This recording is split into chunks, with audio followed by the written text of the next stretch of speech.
Dog's trying to kill us every time we turn around.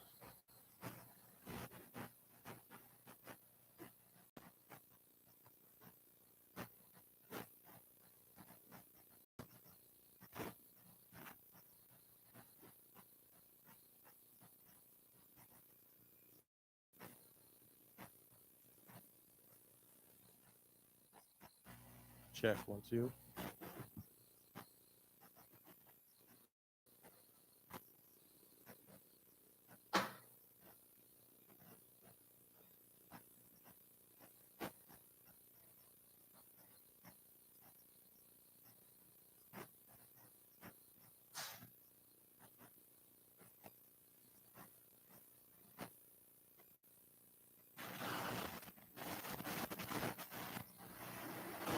Check 1 2. Check 1 2.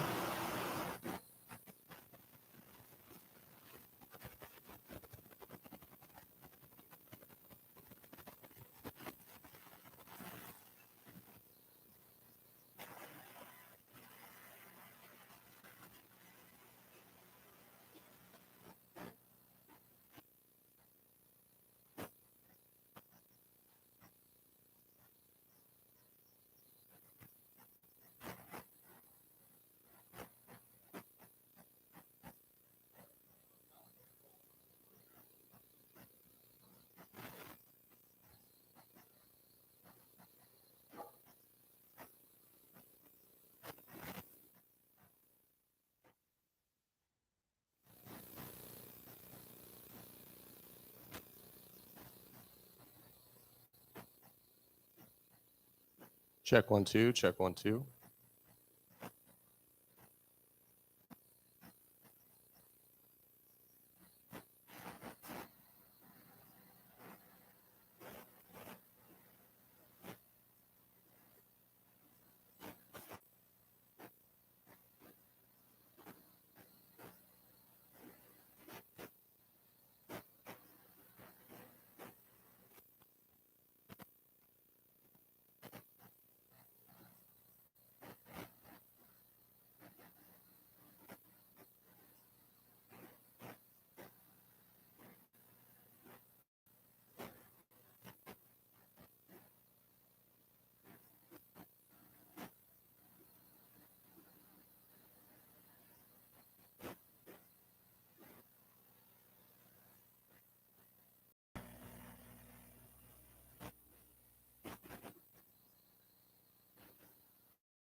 Chopped episode.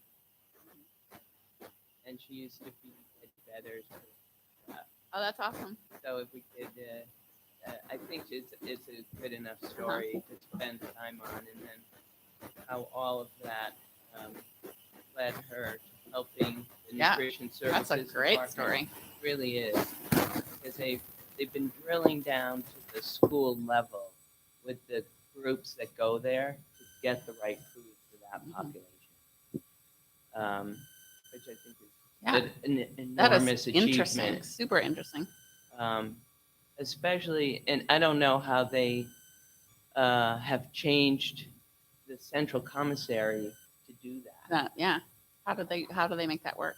unless they started really putting More pressure on the local schools to do more in school. or put people in schools that have kitchens. Mhm.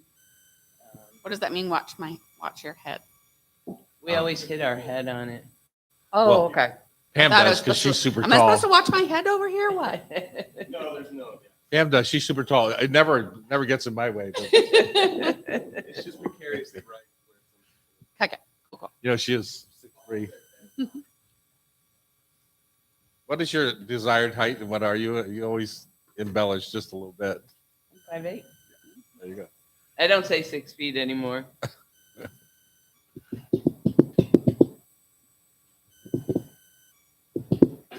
I Yeah. can't say 6'2" anymore. I'm like 6'1.5" now. Uh-oh. Yeah, I've lost an inch. Whoa. We're breaking.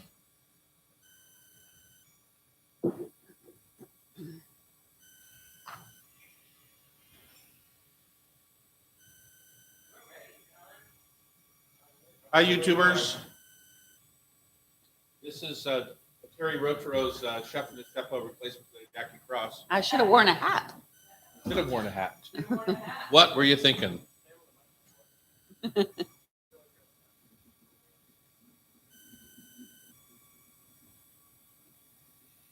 used to that bee installation.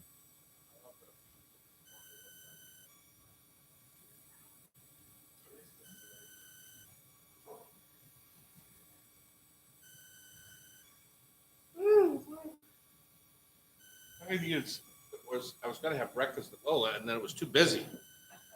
Wow. You want Andy to make you something? No, I wanted her to call down and order. Maybe Di would call down and order some breakfast, and they can make it when they're. You want something? No. No, thank you. Have you already had breakfast? I did have some goat yogurt this morning with paleo granola. That's exactly what I had too. Is that different than my toast with butter, peanut butter, A little and bit. bacon on top? A little bit different. I don't know what makes the granola paleo though. I just like it because it has a lot of coconut in it. All right. Ready to start the show? Yes, yes, yes. YouTubers, are you ready to start the show? They Yes. are. Thank you for subscribing to our channel. We appreciate that. The monthly expense is ridiculous. But we're worth it. Zero. We're worth zero. Hello, everybody. Thanks for joining us here at the Hot Stove Society Radio Show on Cairo Radio. It's Chef Tom Douglas and my lovely partner and business partner and home partner and farmer, Jackie Cross. Yay. Thank you for having me today. Absolutely. Chef Happy to be Terry. here. Chef Terry is still in France. My guess is slowly on a slow boat to Avignon or something. I hope so. I want to visualize. I don't know exactly where he is. I think he's on the Rhone, but hopefully it's moving slow and they're taking a little market tours. And actually, at this time of day, he's probably getting ready for a little supper or a little aperitivo, maybe. It Do might they have be time. aperitifs in France, right? Not O's. That's Italy. We have a big show today. There is going to be talk about the Seattle Public School System's lunch programs and meal programs in general. There's going to be a chat about Cairnspring flowers, which is like the hottest thing going. It's hot. When you go So to the hot. grocery store, Jack, I know you go all the time because you're a bread baker, but it's hard to find. It's real hard to find, and it's going to get harder to find. So So it's going to be super interesting. I'm really excited to talk to him about the flower. Perfect. We are going to have a little hooray for rosé time. Woo! Pamela has invited her husband from Pike and Western Wine Shop to join us, and we're going to tell you about some ones that are personal favorites from her and Jackie, but also ones that you can actually buy. Like my personal favorite is the Bandol Rosé. It's super expensive, but it's like the one time You're a year. fancy. I'm fancy, but it's hard to find. You can't really find it. It's on allocation, so it's hard to find it. So, and I think that's about it. Of course, we have food for thought, tasty trivia at a whole different time today. We're going to do that right at the top of the second hour, so you're not going to want to miss that. Okay, so hang with us. Because Emmy's going to stay for it. Emmy from the Seattle Public Schools is going to stay for it. Good. All right. Let's get right into our taste of the week. You know, Jack, I told people a week or two ago that we had, we had the guy from Palouse River Beef Company Correct. on the show, Richard. And so we went ahead and ordered a quarter of a steer. And I haven't been to the farm much, so I'm not really aware of how it came out. So you've been to the farm and you've been cooking some in New York. Indeed. Yeah. I just cooked a couple of the New Yorks the other day. And okay. I just cooked a couple of those New Yorks the other day for Sharon and I, and they are friggin' delicious. So good. Super nicely marbled. It's a Wagyu Red Devon cross mix. All of the meat that we got from him was. And they came out perfectly. I did Pam's favorite, the reverse sear. I did it a little bit differently. I did mine stovetop and just like really slowly in a cast iron pan to start with until it came up to almost up to temperature, and then just cranked it hard and seared up the outside. And so you got a nice crust? Got a really nice crust. The meat was delicious, super tender. It's very well marbled. It was really, really good. Now, when you do that, does it render out more fat too, or does the No, fat not stay really. in the steak? The fat stays in and stuff. It just because you do it really slow. It's on a low, so you're not actually getting it to a temperature where it starts. So Pam, how do you do your reverse sear? Are you doing yours in the oven and then into a pan? Usually in the oven, but in the what cast temperature iron. and to what temperature? I keep it in the cast iron at about 250 and take it out while it's still at about 90 degrees and then go for the sear. Taking the meat out while the pan continues to come up to heat. So it's got to come out from its warming stage to sear stage. I'm surprised that's not too rare for you. So if you're taking it out at 90, by the time you put a sear on it, what's it coming off at? 130. So medium. Yeah. Okay. You know me. I'm a bit of a weenie. Well, I know. No. I know you like it more medium. I kind of do too, because to me the raw beef tastes like nothing, and the cooked beef, it's like tuna, right? It has very little flavor until you put a sear on the outside, and all of a sudden it tastes You get that nice crust on the outside. Good salty crust. Soy sauce crust. Really? Is that a little secret? Yeah. Tell me. Then it's so brown, and it adds that saltiness. Mm-hmm. So you got to have some soy in the oil. Wow, I did not know that. Never tried it. I'll make it for you. Thanks. That'd be nice.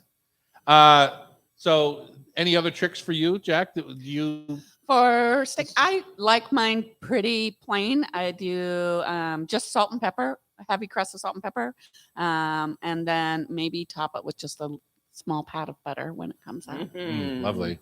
Mm-hmm. My taste of the week is the Palicio Chorizo.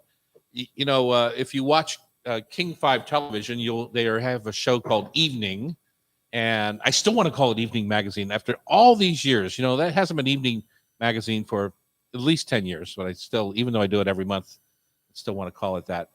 But Evening, and I do 2 or 3 spots a month on that show, and this week I thought I would try demystifying chorizo sausage for the viewers, because it seems to me when you go to chorizo has become a hot ingredient.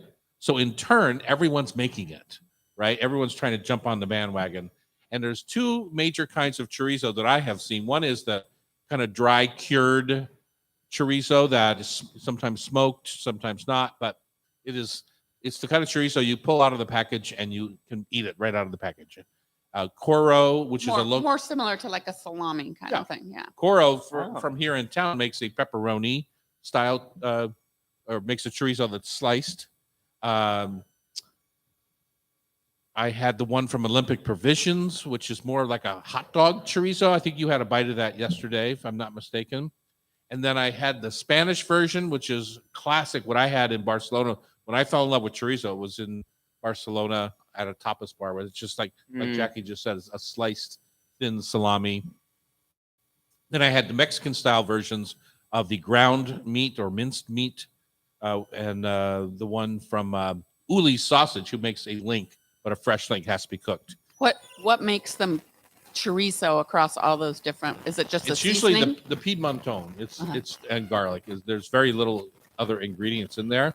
The Spanish tend to use white wine in their mix. The Mexicans tend to use vinegar in their mix, and so it's very similar, except one is raw Right. and one is cured. And I just wanted to call out the Policio. I see it in all the grocery stores, and you need to use it. You used it last night when you made your paella, but you need to use it sparingly. Like I think of when I go to Chinatown barbecue window, where you take a little bit of the pork and put it into your soup, right? You don't need a pound of the pork. I mean, I do, but you're not supposed to eat a pound of the pork. So the chorizo is meant as a flavoring, not as an entree. That's a good, Yep. a good way to think about Yeah. it as an accent flavor. As an accent Because flavor, it's right. It brings in a little overwhelming. smokiness. And But this Yeah. particular brand, I did the 5 taste tests. This particular brand, really delicious. We just had it again, and they make a picante version, a little bit spicy version, and the regular. It's not sweet. They often called the non-hot paprika dolce paprika. So, but and it's you can not sweet. also dice it and just add, a little couple tablespoons of it to like scrambled eggs, something like Yeah, that. I used the Mexican. I brown that up, and I Mhm. use that with scrambled eggs and a little warm flour tortilla. Mm. So tasty. Anyway, that's my taste of the week. We wish Chef in the Chapeau all the best as he continues his foray throughout France, and we miss him. But frankly, Jackie is a lot cuter than he is. It would be nice to be floating down a river in France right now. I gotta Yes, say. it certainly would be. That's for sure. It's time for the peak of the season farm report from Prosser Farm, our little vegetable haven over there in Prosser, Washington. When we come back on Cairo Radio, it's the Hot Stove Society Show, 97.3 FM. Sorry, I didn't mean to screw up.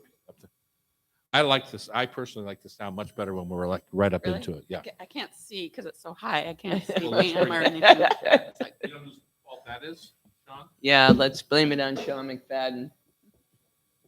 Where'd you get those? It's Your orange shirt. wow. it is orange. It's Wear Orange Day. I am in They orange. still have them? Did you just buy them yesterday? No, I got them like last week. They still have them because I went there with my mom. It's Wear Orange Day, Mhm. YouTubers. Tom and I got the You memo. guys on YouTube know why we're wearing orange This is today? orange. That's blood orange, I'll say. Blood orange, yeah. Because we're trying to bring attention to the whole violence in gun violence, yeah. schools and other places, and how tragic it is. So, my watermelon wedgie came. That's bigger than I was expecting. I know, but then I think it's okay because then You can do it you can do it on any. Yeah. But it's $20. What are we doing with that? I wanted to try it as a possible appetizer item or side item for our new barbecue joint. Nice. I saw a YouTube video yesterday of this guy putting rubber bands around a watermelon until he had enough rubber bands for it to pop and explode. Oh yeah, boy, you know how to spend the day, right? See, there. that was really valuable Wow. time. Did you do it in And did it speed up finally? time or not? Yeah, Oh, there's a okay, fast good. version. 'Cause that could take all day. How many did it take, Pam? A lot. Like he kept going. It kept going again. Then it goes. I can't wait to try it. I'm going to try that on Edna Mode. Yeah, let's do it. All right. Moving on. Welcome back. It's the Hot Stove Society Show here at Cairo Radio, but we actually tape here in downtown Seattle at the beautiful Hotel Andra. We are upstairs on the second floor, right above Lola, and it's super fun and beautiful. You should come visit us sometime. If you want a ticket to the show, you simply go to hotstovesociety.com and buy a ticket. It's $30. You get coffee and a breakfast sandwich and our titillating company. Titillating, definitely. Yes, exactly. Let's do a farm report. Every once in a while, Jack, I know we call you oftentimes from the farm, Right. and you give us an update on where things are. I know when I was over there 2 weeks ago with our management team, you were still putting stuff in the ground from the greenhouses Correct. that you planted how many months ago? Started in mid to late February for Yeah. a lot of it. Yeah. Exactly. So you had a very cold. Yeah. I was just going to say, what am I wearing today? Yeah. It's a turtleneck sweater. Yeah. And it's June. Yeah. And that is kind of what That's the the story farm of- report yeah, that's is the right story of there. things. Are the It's tomatoes cold. wearing turtleneck sweaters? I wish they were. They would probably look better. She put the tomatoes in the ground, like finally put the tomatoes in the ground. And then that night we got 50-mile-an-hour winds. And all of them were just like laid over on their side, Yeah. going like, please Oh. help. Farming is not for the timid. It's always, I mean, it's always something. Yeah. I feel like all I do is complain. It's either the weather or the wind or the bugs or the heat or whatever, Irrigation. the irrigation. There's a lot of complex parts of farming, but everything pretty much is in the ground at this point in time, which is very nice to get out of the greenhouse and get growing. We've got lots of tomatoes, peppers, eggplants, all the regulars. Excuse me. We're pulling radishes and arugula and spring onions. Lots of herbs right now is what we're harvesting. I had spring onions in my clams yesterday. They were They're delicious. so good. Yeah, they're so sweet and stuff after they've spent the winter in the ground like that. Yeah, and busy doing rotational crops, getting some lettuces and stuff like that going. I'm going to cut my first lettuces this next week. So go And back then- to the onion for a second. You said after spending the winter in the ground. I didn't realize spring onions spent the winter in the ground. Yeah, they're planted in the fall, late in the fall and stuff like that. And then they stay throughout the winter Uh-huh. and then pop back up in the spring and stuff. They get that sweetness of being cold all Yeah. winter. So, yeah. I know you've pulled parsnips and beets and stuff after they And winter. carrots also over winter. And I say, those were. You have to fight the dog, Fava, for the Fava. turnips, right? Fava She loves the turnips. Yeah, she gets in there and digs them up herself and carries them around and is quite proud. So it's pretty cute. What are you most excited about that's going to be available to us as restaurant people?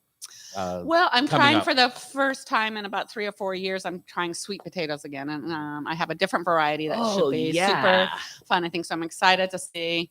I had a couple years ago. I had a great crop of them, and then the next year I had not a great one. So then I felt defeated a little bit. So, but I'm going to try them again because I love sweet potatoes, and I hope that they do really well. I searched out some varieties that should do better in our weather and stuff here because usually they like it pretty hot and humid. We've got the heat, but we don't have humidity over there. So I'm super excited about that.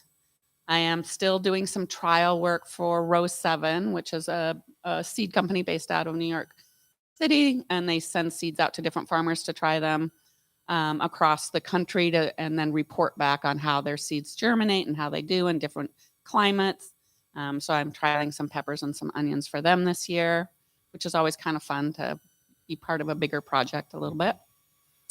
Well, I'm looking forward to the strawberry patch popping up. They are going. They are. Are we they're close? They're unfortunately they are ripening, but it's been so cool. They're not as sweet as normal, but we're supposed to start getting up into some high 70s and stuff this week, and hopefully that will bring them on and sweeten them up. Sometimes they ripen and they're just not that good because you need the heat to get that sugars going in them. Now the strawberries at our house in North Ballard, the bunnies keep The eating the whole. bunnies eat them down to the ground. Yeah, There's so many rabbits. yeah, exactly. Crazy.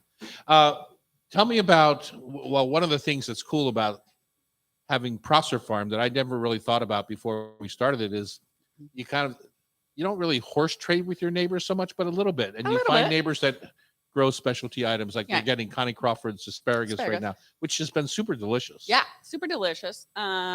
It's great. Their main crop is wine grapes and stuff, but she has a couple separates and blueberries. She's got a couple side plots of different things that they grow also, and one of them is asparagus. And a lot of times she just takes it to the pickling plant in Sunnyside, and that's where you get your pickled asparagus that you see in jars in the on the grocery shelves. But then I buy some from her, and she gives it to me at a nice price for the restaurants. It's great, and I'm coming back and forth every week anyway, so I can bring it for the restaurants. So I look forward to that every year. I I know know, me that the too. whole team does, and it comes in, and when you're getting asparagus from direct from the farmer, you get what they call field Field cut. totes, and it's 25-pound tote, and it comes in all different sizes. Typically, what happens is they take those totes. The big asparagus farmers take them in, and they get assorted They by get sorted side. and Right stuff, there's the right. pencil, there's the standard, and then there's the fat fatties, guys, yeah. which is my favorite because they cook up like steak on the charcoal grill. Yeah, they're so nice to put on the grill. Mm-hmm. Yeah, she's got a new couple acres growing and stuff this year, and so they've been really thin. They're the pinsa ones, which is funny because she's always grown the fat ones before. Mhm. So it's just interesting playing with the skinny guys. But they've been great on the Serious Pie pizzas. They're perfect. Right, and they're tasty. Yeah, they're Sometimes still asparagus delicious. is all water, and Absolutely. it doesn't really Yeah. taste like much. No. I find this particular crop to be very green and Well, they're And getting tasty. to the restaurants within a day of being cut, which is amazing. So And your herbs are the herbs bountiful. are awesome this year. Your I think herb that beds from are the coolness is they Yeah. are doing well because they do they get a little pooped out when it gets really hot. But right now they're gorgeous, very lush. they bolt when it gets hot They'll too, bolt. and they Bolt. start to get woody and Yeah. that's so delicious. Yeah. Are they all perennials? Most Um, all of them are perennials. Yeah, they come up every okay. year. So usually we hack them back pretty severely at the end of the year. Some of them, like tarragon and oregano, will go completely dormant and you won't even see them. And then they all pop up in the spring, and then they go real quick, which is awesome. Okay, so what is going to be the next natural disaster that's going to ruin part of your crop? What are you most concerned about weather-wise? Haven't we had coming them our- all? Oh I my mean, God. we just had a huge thunderstorm and heavy rain yeah, over it's there. pouring over there right And now. people which don't is realize weird. that heavy rain like that. I mean, they think about hail ruining a crop, but heavy rain can knock Yeah. blossoms off. Yeah, also. yeah. And especially things that were like I just planted all the potatoes, and for them to sit in that much water at this stage when they're just planted, that can be problematic because they can rot easily if they get too wet down there. So Well, it's that's always just sort of happened a to your balancing. beans, right? You put your beans in, and then it was too cold to germinate. Too cold to germinate, so I had to because we were freezing up until 2 weeks ago. Yeah. Which was nuts. But you're gonna have plenty of water. I think we'll have plenty of water. We actually have Lake Prosser right now because one of the Yeah. irrigation lines Right. blew yesterday, and Yeah. I was yeah. supposed to come back and stuff, but I had to stay over an extra day just because we had water running everywhere. It was nuts. But all fixed. Back on track. But there are funny districts over on the east Yeah. side that are dry, right? Well- Microclimates that haven't been getting the same amount Same of amount water. Well, it depends. The water is managed by two different organizations throughout the Prosser area, and they have access to different sources of water. So some of them, like one side, one company can run out, and the other one will have plenty because it's better managed, and they've been using less of it. So we luckily are on a really nicely managed water system, and we've only run Wow. out in the last 12 years, like once or twice for like a week or two. So Knock just on to wood, be clear, knock on Pam, it's got nothing to do with the weather in the area where the farm is. It's Mhm. got everything to do with the snowpack up in the Right. mountain. Mm. And how that water is managed when it comes down off the mountain. It goes into separate reservoirs, and then those agencies monitor it and release it on a certain schedule. And it's dependent on that management is how you end up with water all season. So we know generally that we're going to get water the first couple of weeks of April at some point, but they decide when, and then we know generally it's going to get cut off right around October 15th. It goes, mid-October and stuff. Sometimes later. This year we got water really early because there was so much water in the reservoirs already that they had to start moving some of it out. So interesting life, this farming life. Not for the faint of heart, I find. After a long winter, she's raring to go, and then within a couple of months, It's like, why am I doing this? she's tempered a bit on her farming opportunities. So anyway, that's the Prosser Farm Report. Emme Collins is here. She's the executive chef of Seattle Public Schools. She's going to update us on school lunch, and maybe we'll spend a segment on her life story, which is super interesting. When we come back, that's the Hot Stove Society radio show on Cairo Radio 97.3 FM. Yay. Hello, Emmy. I'm assuming it's Emmy. Okay. Good.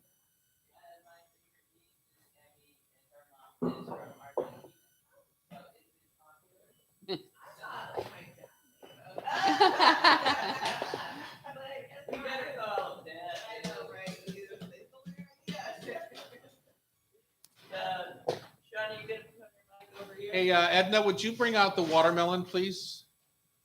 Edna? So this is Jackie. Hi, nice to meet you. Nice to meet Tom's for coming wife. This is Tom Douglas. And this is Sean, our AV tech, Sean McFadden.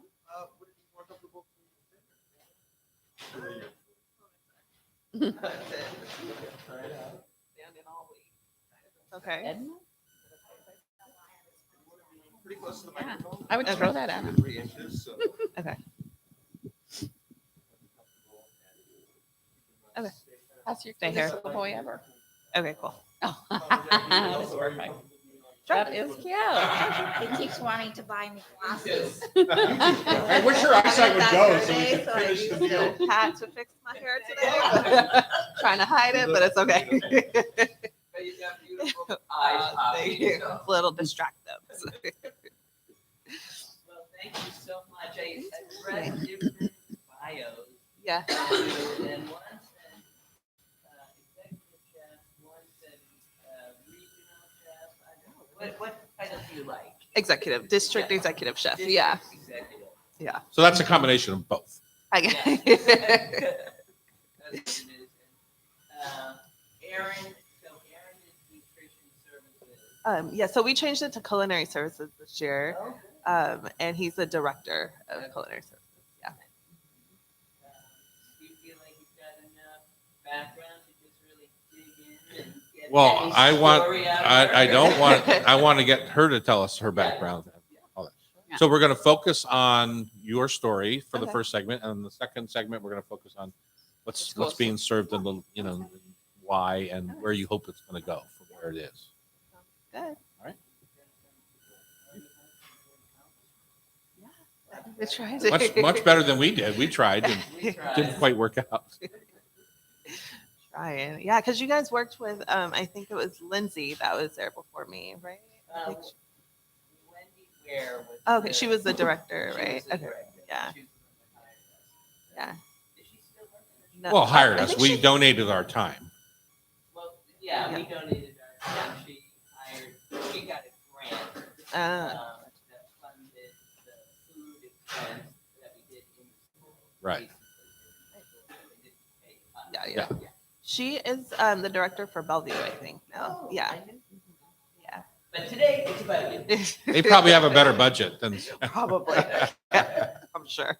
Did you tell her about being on YouTube? Sean did. Okay, that's you right over there. Okay. We don't want to give you any surprises. Yeah. What? She was wanted for murder in 14 counties, But we found her. but we found her, and we Wore get the my mask. $50,000 reward. You want coffee or water? Okay, Ribeiro Collins. Ribeiro. Ribeiro Collins. And you just go by Emme Collins, or Yeah. all three? You can say Emme Collins. Okay.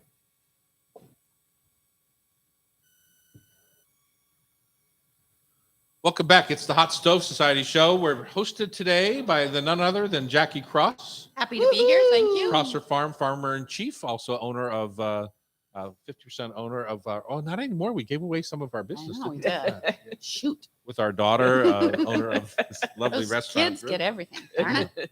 And ET, our partner, who has some history with Pamela in this next topic that we're going over. Pamela, how many years ago did we? Eric had all his kids in public school at the time, I think. Yeah, it and was so almost 10 years ago, the They- project. they asked me to to do some work on it. And I said, my kid went to private school and she's been done for 10 years. He's got kids in public In school. public school. He has to do it. And so he did. He jumped right in, and you jumped in too with no kids. Yep. Yep. No, it's one of my life's passions to get kids excited about healthy food Yeah, and crafts, and crafts. The combo is like which perfection. would not be like Kraft's macaroni and cheese. Okay, so in that vein, we've invited Emme Collins here. She's the district executive chef for the Seattle Public Schools, and welcome. Thank you. Thanks for having me. Absolutely. You moved here from Brazil, is that right? I did. I moved here when I was 6 years old with Uh-huh. my family. And tell us about your story. Yeah. That's a long ways away ago from where you Long are time sitting ago. right now. Yeah, so I was born in Salvador, Bahia, like northeastern region of Brazil. I'm going to hold you off for 1 second. Yeah. I can just pull that mic and just Closer. Just pull it right to the edge. There you go. Okay, there we go. Yeah. That's- So, yeah, Much perfect. better. Okay. Thank you. So yeah, I was born in Salvador, Bahia. My family and I moved. My mom's been a chef since I was born. She owned her Oh, own catering really? company. Is that Yeah. that's so Mhm. cool? Yeah, she owned her own catering company in Uh-huh. Brazil, and it was like out of our house. So I was always like around that Involved. in Brazil. Exactly. All the gatherings was in our home and everything. So she moved here, and our family opened up the first Brazilian restaurant in Seattle, Tempero do Brasil, which went on for 20 years or so. Different Yeah. than those steakhouses that you see? Very different Yeah. than those steakhouses. It featured, dishes like from our region and like the national dish of Brazil, feijoada. The steaks, like that steakhouse, churrascaria feel is more like of a southern Brazil thing. Uh, So I wouldn't classify as Brazilian food, but I feel like it's very, people when they think Brazilian food, they think like steak. Mhm. Um, Well, those big skewers. of- yeah, exactly, which is Huge. great, but there's so much more beyond So that. paleo, so I know, keto. paleo, exactly. Yeah, so then my family, I came here to Seattle when I was 6. My family opened Tempero do Brasil when I was in middle school. So I really truly like grew up in like the food industry, like with Mhm. my parents. And then I, hit my teenage years and I was like, I don't want to work with you guys anymore. It's so annoying. That sounds That vaguely sounds very familiar. Yeah, Yeah. Well, I'm paying back now because my daughter is about to go to high school next year. So I'm like, oh my gosh, Yeah. I'm sorry, mom. Payback time. Way back, for sure. So I worked at a couple other restaurants around town, and I always thought that I was going to go into like the front of the house, like management type of people's person, liked, serving and management and all that. But I felt like I kept coming back to home after like being a server and like kind of just trying to copy what all the chefs were doing, like replicating all the dishes. And so I'm like, I'm going to go to culinary school. I think I want to like focus on food. So in culinary school, at that point, my daughter was about like 4 or 5 years old. And also I went to culinary school and I wanted to be a chef, but I also didn't want to open a restaurant, which was like kind of like unheard of. Like Mhm. at Kinda that smart. time, it was like if you're gonna go to culinary school and you're gonna be in food, it's like you have to own a restaurant or you have to work in a restaurant. But I knew I didn't because my parents were never home. It's a tough life, you guys know, Yeah. and my little daughter, I didn't want to do the same to her. Right. So I luckily like found a personal chef job right out of culinary school. And that kind of just took off. Like my clients would like refer me to other clients, and I found myself starting to do like dinner parties, and that kind of blossomed into like my catering company. So I did catering for a few years, and then my family my parents were over it. They wanted to close the restaurant after almost 20 years. And it was like such a like important place for all of us, like for the Brazilian community, for our like family, and Becomes You- your family it center. does. So, And it yeah, was for like sure. nobody could like, cope with the fact that it would close. So like everybody's like looking at me because I'm the chef. I'm the next chef in line. So I did take over the restaurant. I like renovated, opened my own concept. But because I had already told myself time and time and again that I didn't want to be a restaurant owner, I didn't want a restaurant. I feel like I wasn't like 1,000% in it. So we closed right before the pandemic. Mhm. So I Good feel timing. like Good it was timing. actually good timing. Yeah. Yeah. And that's when I found that's when I saw the posting for the job, the district executive chef job with Seattle Public Schools. And obviously I grew up going to Seattle Public Schools. My mom was a culinary teacher there for a few years, and I I worked think with her. I've met class. your mother a couple of I times. think so. Yeah, she's Uh-huh. been on here. Yeah. I feel like. So it felt like familiar. It felt like an important like job that I wanted to like be a part of and make some changes. So kinda just Well, let's all go back that just a little bit. happened. Yeah. Mhm. So right out of culinary, you were the personal chef. Yep. And when you're cooking for a family like that, it's not like cooking in a restaurant. No. Sometimes I think people think, well, if I have my own chef, I want spaghetti and meatballs right Yeah. now, or I want, what an omelet. But Mhm. do you have to think nutritionally? Or does that help prepare Yeah. you for this job that you got to? For sure. So like, and every family is like so different. Some family like didn't have like any nutritional guidelines. Other were like extremely strict. Like I'm talking like vegan, couldn't have any nightshades, like very, very strict. So it's like, what am I gonna make for them? You're just going to put a yeah. pillow on their head and they're asleep. Exactly. But yeah, and also like almost none of my families are like they want me to choose the menu for so it's not like, okay, I'm in the mood for burgers today. No, it's like literally like, give me what you got. Mhm. So it's very, very different from a restaurant job. Absolutely. And then the other thing I know about personal chefs, Desi, our chef from Carlisle, went to become one, but he would actually make food to take on their jet. And, Yeah. it has to be food that has, Legs Can a little last. bit. it can Yeah. last and have different Mhm. purposes. Exactly. I think only like 1 or 2 families that I worked, like I would serve right after I cooked. Most Right. families, like I'm cooking for their jet vacation or for like later on that day or snacks for the kids Right. throughout the week. Yeah. So, and you're also not following that menu of a restaurant every day. You're kind of having to get creative so they're not bored with you. And it takes a lot of creativity and Hopefully they like Brazilian food. they did, but I rarely got to cook Brazilian food for them. I would sneak it in every once in a while, but mostly it's just like, your regular everyday, like when you think of like home cooked dinner, Yeah. food. Mhm. Yeah. Exactly. All right. We're talking with Emme what did I just, sorry, Sean. We're talking with Emme Collins. She is the district executive chef for Seattle Public Schools. And when we come back, we're going to take 1 minute to talk about her Chopped episode victory. And then we're going to move right into seeing what you found in the Seattle Public Schools when you got there and how you're changing it, what people can expect or hopefully expect moving into the future. On Cairo, it's the Hot Stove Society Show, 97.3 FM. Woo! What? That was good. And does your daughter like to cook at all? She does. Yeah. The Yeah, okay. oldest one is all of them really. Job. like to get in How the many kitchen. kids do you have? I That's haven't great. seen it Three? yet, but it's Yeah. That's impressive. I know it's a lot. My youngest is going to be 6 this month. It's June already. 7-year-old, and then Denise is 14. Yeah, busy. Oh my gosh. This morning it was already like attitude, and I'm like, oh my gosh, a lot of eye rolls, a lot of like, you're giving me a headache. Like, just stop asking me questions. Like, I'll just like not talk ever again in my life. I know. I'm just like, was I like this? I don't think I was. You so were. I know I was. I know I was. Yeah. And Jackie knows Loretta was. I'm sure you were perfect. I was. Yeah. It's been rough. I was like, I understand why people ship you guys off. I do. And then they could come back when they're lovely Yeah, exactly. and patient. Mhm. They've been beaten to a pulp.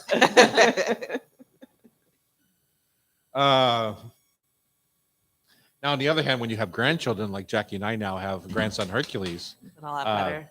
then They last can night do they no came wrong. over for dinner. They got there at 6:15. They left at 7:30. And you're like, yes.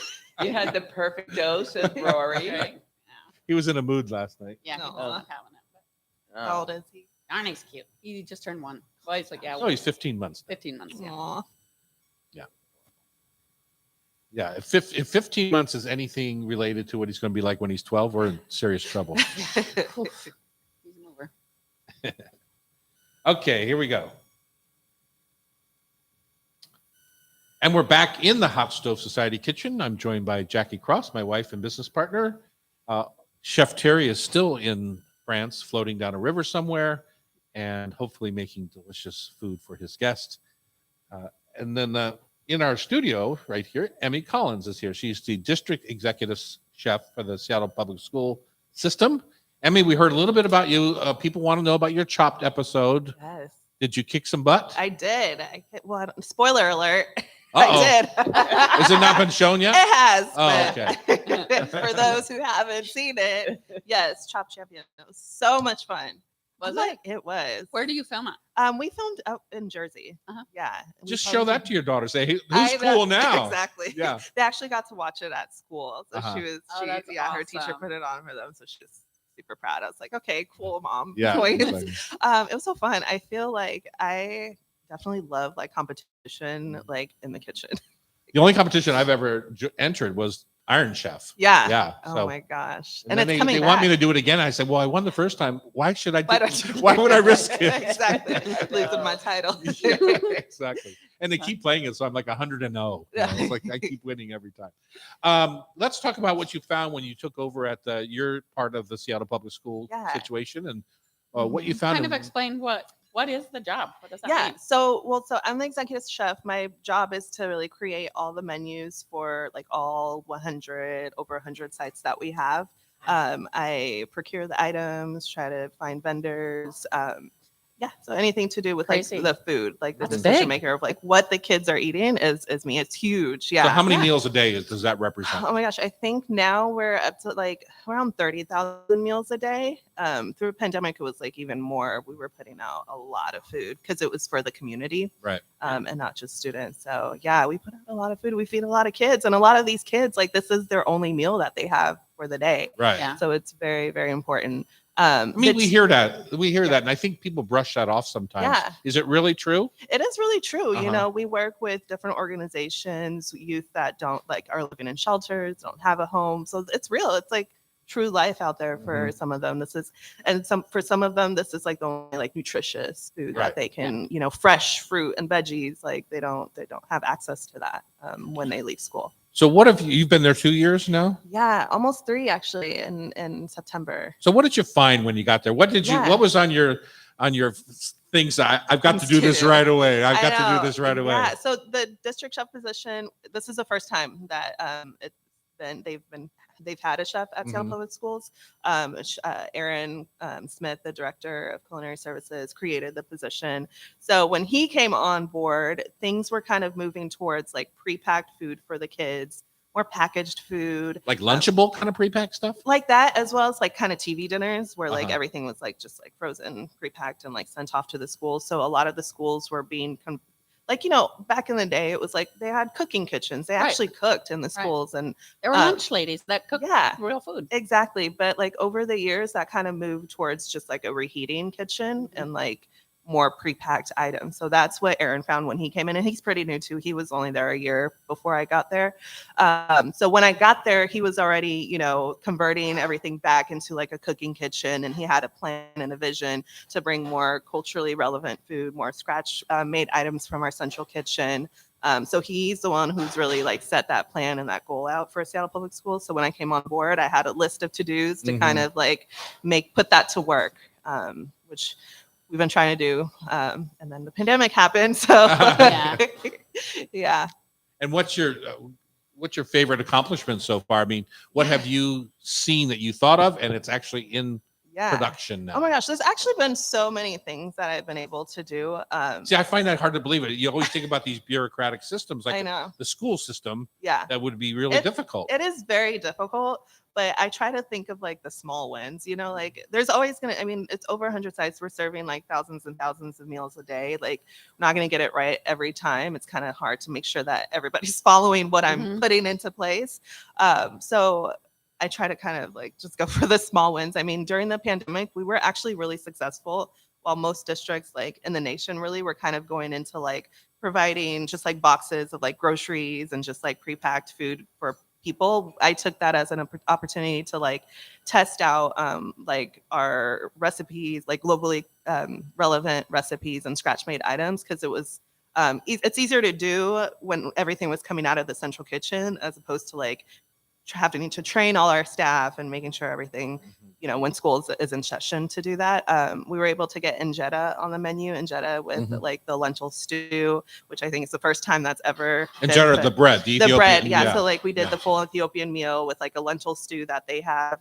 I don't want to butcher the name, so I Yeah, don't even want to say it. We've put like a Somali chicken stew on the menu. So I'm really proud of being able to put like global cuisine onto the menu, because our student body is so diverse, and I know firsthand, because I was a student at Seattle Public Schools, and I did immigrate from Brazil, and I would be starving. Like, I was one of those kids who like did not eat at school because I was used to having home cooked meals at home for lunch, in Brazil, and like coming to Seattle and like corn dog on a stick. What is that thing on a stick? It was just like not appetizing. Right. It's not to me. nutritious and it doesn't make your brain work better. No, exactly. So I feel like if I at least like came and I saw like a Somali chicken stew with rice, that would be more comforting to me than like a slice of pizza or a hot dog, because that's the type, that home cooked meal is what I craved as a kid. So I know that like, our students of like different cultural background, like can all relate to that. So I'm really proud of being able to like put those dishes on the menu. When you put something like that, do you do it across all of your schools, or you try and target different areas? So we did a lot during the pandemic. So that was kind of like the whole Seattle area. Now that school is in session and we're doing that, it depends on the dish. If we're able to easily make it in the central kitchen for that like big amount, we send it out. Only when we can control it and I can make it in the central kitchen do we send it out to all of the schools right now, because we're short-staffed, like our employees need training. Yeah, everybody, right? So like we have different, I started Taste of SPS, which was really to like focus on like locally made items and stuff. So that I did 10 schools per month, so that like at the end of the school year, every school would have at least done it once. And it's different dishes every month. That's awesome. It's fascinating. Do you get the dreaded pushback from people that feel like, well, they immigrated, they should eat American food? Or do you get those kind of letters still? Yeah, not so like they don't put it as bluntly as that. They're like, kids don't want to eat that. Kids don't want that. Like, can we get pizza, cheese pizza, chicken fingers, quesadilla? That's the usual line that we get. Kids don't want to eat that. And that's not true, because I mean, first of all, like I'm a mother, I have 3 kids, so I know what kids, and they're very different. I do have one that only wants chicken tenders and fries. My other one loves any type of food. So kids are different. I'm not going to target just like one demographic of kids. We're trying to please everybody, and introduce everybody to different things so they can make their own decisions, instead of going into it thinking kids food and just like making that decision for them. Then there's the whole, religion-based menu too, right? Exactly. The Somali kids, many are Muslim, I would think, and that don't want to eat pork or whatever it is. And so the district did, this was before I even came on, we are a pork-free district for that reason. For that reason, because I don't know what happened prior, but we're pork-free, so yeah. I know we were stuck with fish sticks every Friday at the cafeteria. Well, you went to Catholic school, of course.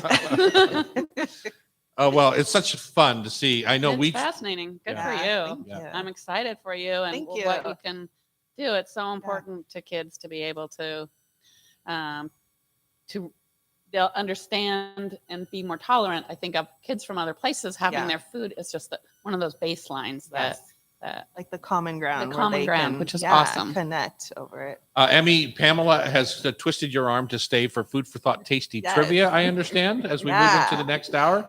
And we're going to do that in the first segment, right? Instead of the last. We're going to do it right now. All right, we're going to do it so that you can be on your way. Oh, gosh. Yeah. But it's a horrific experience. I'm sorry that she did that to you. She sold it to me. So I know. So all that more when we come back on Cairo Radio. It's the Hot Stove Society Show, 97.3 FM. Boom. Fascinating. Good for you. It's hard. It's really hard. It's just yesterday.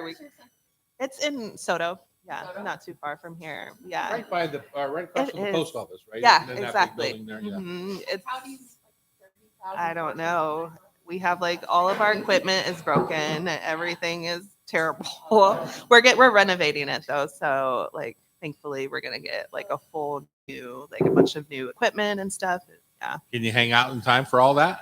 I'm trying really hard. It's hard because we have great intentions and like we have like over 100 kitchens. We're there's like only 5 of us and like the management team downtown trying to like manage everything, and it's like it's not gonna be perfect. I keep getting like I just got pictures of like horrible food yesterday, and it's like I feel like I say all these things and they're like, it's a lie because look at what my kid Well, is it's not a eating. lie. And It's like I think what people appreciate most is the effort. the effort. That's what I really want them to like understand. And also like advocate. Yes, we need support. Yes, like we just need support. Right. You know, and it's like outside of us, like go to the district and tell them that it's important. Yeah. Like even down to like lunchtime, how much time that they have to eat, you know, because you're writing to us saying that your kids don't eat, and it's like lunchtime is also a factor. They don't want to eat, they want to play. You know? Yeah, we ran up against that. Like Yeah. when you schedule lunch versus their break, they're so excited to play, Yeah. and Yeah. They're trying not to gonna affect eat. the change. It's not about the food sometimes. Yeah. Right. I pack my kids lunch and they still don't eat. They want because they want to play. You know? Yeah. It's crap. Can't tell you how many times my mom packed me perfect little lunch that I would just on the way into school Just drop it in the garbage and go to the bag. cafeteria. Totally. But that point that you started with about the school being the point of access Yeah. for Mhm. nutrition for Yeah. so many kids. So many hits. Yeah. What really important. is so sobering about it. When we were there, we were trying to figure out, was there a way we could send them home with a snack? Mhm. You know, because Yeah. if they skipped the lunch Then because they were playing, and then now at 3:00 Yeah. they're really What? starving, and they now there's might be going to a house that doesn't have nothing. anything Yeah. Exactly. to eat. Exactly. Yeah. But- And there's like a supper program that's available. Everything is like it's a lot of processes to get everything going. You guys I know. imagine just getting a recipe approved is a process. Yeah. Yeah. Yeah. So the nutritional guidelines now, do you feel like they're You know, fair? yeah. You know, I kind of try to just like play around with it. I also feel like maybe like when you guys worked with SPF, so like school nutrition is like a lot of dietitians, you know, Yeah. and not a lot of chefs. We need more chefs and Right. like people like who are more creative with like trying to make it work within the guidelines instead of just like caring about, okay, we need 2 meats, 2 grains, this and that, you know. I This think much salt, yeah, exactly. no fat. I put salt in my food, so it's like, I mean, it's just like averages out for the week, you know. And I think they get stuck with like, we can't do this, we can't, but you can. You just Right. have to like, you know, be creative. Honestly, why would you need more than one dietitian? Yeah, All they're doing is going through the recipes, right? yeah, There's not much else they can do. yeah. It's totally like the whole industry is just But mostly all are you dietitians. the? I mean, it's pretty cool that Aaron created your I position. know. Yeah, yeah, yeah. Do other districts have that? Not really. Spokane has a chef, but I don't think any other districts like locally have. Have you Yeah. looked at other programs? No, not other countries. I should, because I mean, I Jerry like, often talks, on the show. Yeah.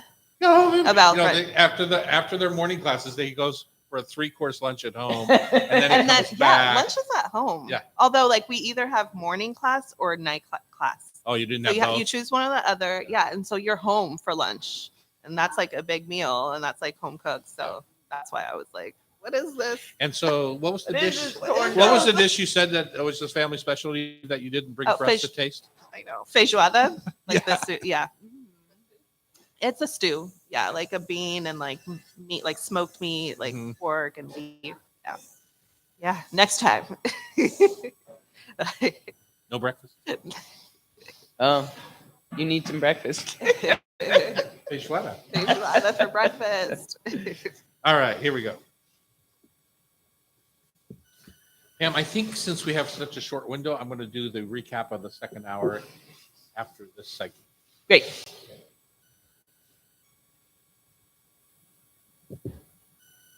I'm terrible at this. I'm terrible at this. So don't. Oh, you You're should. gonna be. do great. Oh, gosh. You're going to get crushed. What was the? I can't remember the name of the actor. Had a famous line.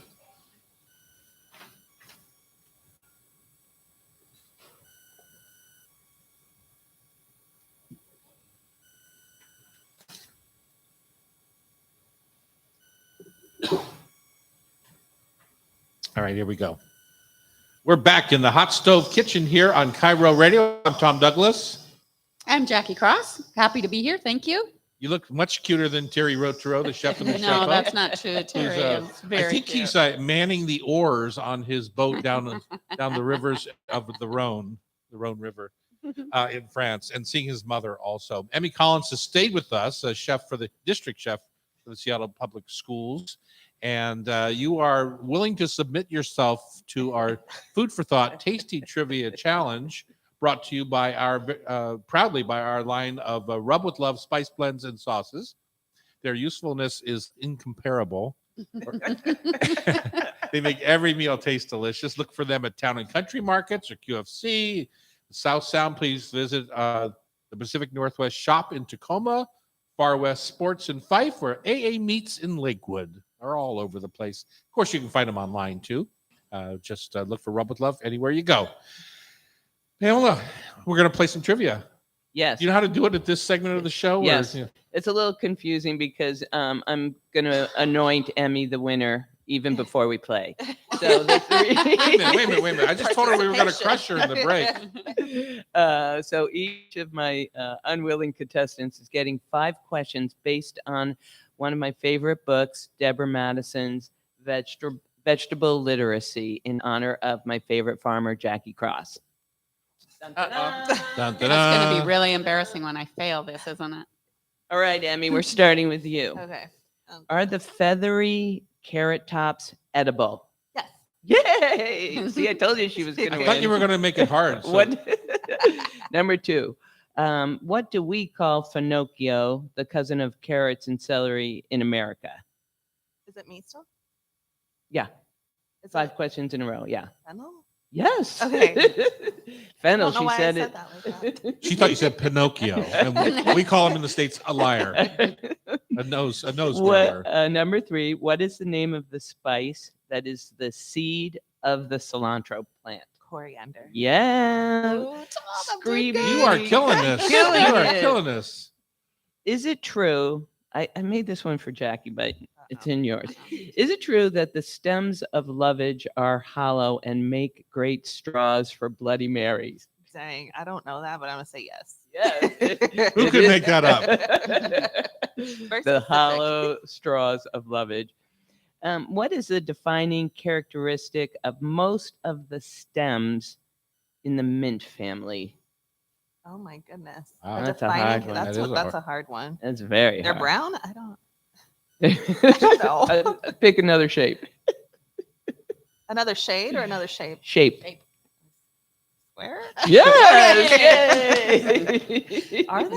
Yeah, Yeah. they're square. If you ever notice and stuff like that, Oh, when families okay. come in. Our public school kids are in good hands. That is She's a great. smart one, Mr. She's Grinch. smart. Jackie Cross, Uh-oh. are artichokes in the sunflower family or the brassica family? Sunflower. Yes. Most cooks don't really need to know this, but with regards to chicories and endives, which one is perennial and which is an annual? Wow. I never thought of either of them as being perennial. Maybe that's in a region where I would they don't say freeze that out. chicories have a better Endives are the annuals. endive. Yeah, Yeah. and chicory. Correct. Yeah. You got 2 right. Number 3. If your lettuce has bolted, what part of the plant is still recommended to eat?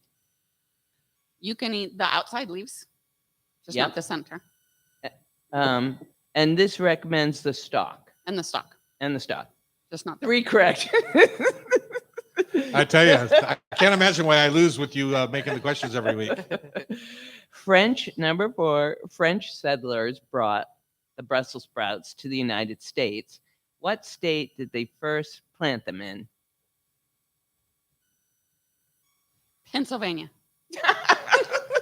Far away in Louisiana. No idea. In the turnip, is there more vitamins in the greens or the root? Greens. Yes, 4 out of 5. Emme But crushing it makes it in the sense lead. that the French went to Louisiana. I should have thought that through better. Damn. All right, Mr. Douglas. The nightshade vegetable family have been described as both lethal and luscious. Please name some of the luscious members. Tomatoes. Yes, keep going. Well, depends if you like them or not, but eggplants. Yes. Yeah. And can you name one of the least lethal members of the nightshade? No. 0.5. Tobacco, belladonna, mandrake. I was going to say rhubarb. If you want to reduce the heat from a chili pepper, which part should you use less of? The little, not the stems, but it's the little ribs and seeds. Exactly. Yeah. Correct. What is the efficient method for slicing a pepper? Well, This could be up for debate, I This know, could be up for but I debate just and a learned long this story because I get so mad at my cooks when they just slice the top off and then they slice the bottom off because they want perfect little strips of pepper. Yes. It's like, dang it, work harder at this. I personally go on the outside of the pepper, especially jalapeno, and just cut around the ribs and cut around the seeds, and it works beautifully. But I don't see anyone else use that technique. It turns out that I'm the only one who does that. But I go on the outside. You like to cut them in half, and some people then just pull the stem off and do that, and then trim the ribs. But mine is much more efficient. I think we've got to give them that one, even though that's not what Deborah Madison What would does Deborah do. say? Well, she likes to cut off the top and bottom, but you still have to use them. Oh, okay. And do the slit and open it up, and then the knife Yeah. on the Scoop it, inside to yeah. get out That the is- veins. I guarantee that's going to cut some fingers. Should we give him that point or not? Yeah. Yeah. Totally. Eggplant by itself is extremely uncaloric, but with its spongy texture, it can really drink up enormous quantities of cream or oil. What cooking method could you recommend to avoid soaking up so much fat? Well, I would say have a different vegetable because that's the only way to eat eggplant is You if are it's not playing the soaked game. in olive oil and baba ganoush or something of that nature. Do you agree, Emme? I agree. Yeah, exactly. I Like, agree. why would you eat it if it wasn't soaked in fat? It doesn't make sense. What do you? I'm not sure what you want. You can roast it on a grill, That's what I was and looking that gives for. it flavor. But you're not going to serve it that way. At some point, you have to add the Add fat. the to it. fat. Yeah. Deborah was trying to get to that point of either roasting or broiling, and then it wouldn't be adding as it fat after. laden. It Yeah. wouldn't take up as much. I would say that the least amount of fat I use is when I cut the circles 1/2 inch, and then I brush them with a little bit of olive oil, Yeah. and then I grill them. Yes. Then you could suffer through it. You have one more. Oh, I have another. They're what- delicious. What are 2 techniques for reducing the impact of the fumes from cutting onions? You can wear scuba gear. Number 1. Number 1. And there's, I think it's a wives' tale out there. No offense to the wives out there, but there's one where I believe you take the stem side off first, and supposedly it doesn't gas as much. It's nonsense. It's like the whole idea that you can leave the avocado pit with the avocado and it's not going to turn brown. It's nonsense. Is that true, It's Emme? not I cooperating. feel like it helps a little bit. No, Which one? the avocado. The avocado one? I haven't heard the onion I- one. It just keeps it, better where the pit is. At least that part doesn't turn Yeah. brown. Okay, what's the answer? The answer is to keep them in the refrigerator, or you could drop them in the freezer for 10 minutes or soak them in a bowl of cold water. I've always just run my knife under cold water as I I'm bet doing that it, and then stuff, and then it keeps Ah. them from spraying up. That's in a your good eyes. hack. You guys are loco. Emme, congratulations on your huge win. We appreciate you. Keep up the good work at the Seattle Public Schools. We appreciate you, and I'm sure the families do also of the kids that are getting nutritious meals. When we come back, it's time for rosé season here at the Hot Stove Society on Cairo Radio 97.3 FM. Yay. Thank you. That was fun. Yeah, see, it wasn't. And you get to take Swag. Thanks so much for coming in. Super nice. Really nice to meet you. Pam always sends people with the veggie road because she designed that I one. designed Oh, you that did? one. And these are Tom's 2 newest. Nice. Super. Taco Tuesday. Yeah, coming up. Yeah. Yeah, come on. Come on down. Well, My new watermelon wets are out of the way. jump on back there with those two. Pretty Sean.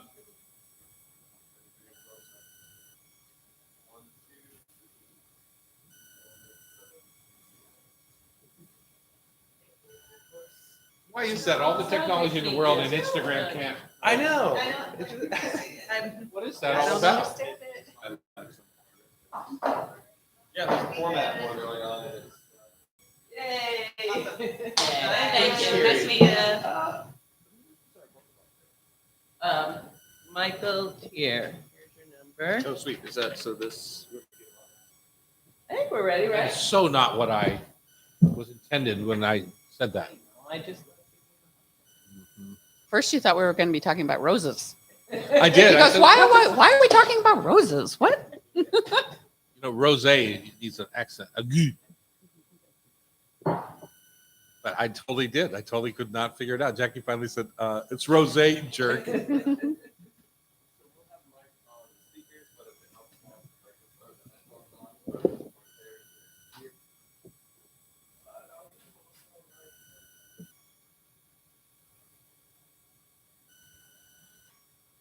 You look exhausted, Ames. What are you doing Too over much there? parental time? Cheesing things up. Yeah. I can smell cheese things. Between Edda's and the totem and the parents. So much. They're- Sunday. You were supposed to bring them this morning. They didn't want to get up.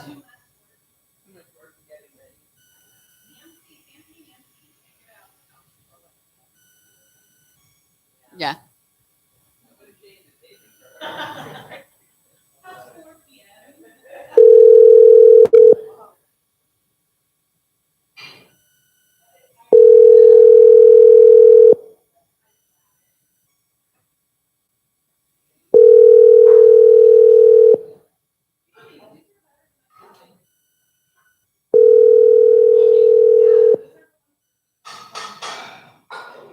Please leave me a message. At the tone, please record.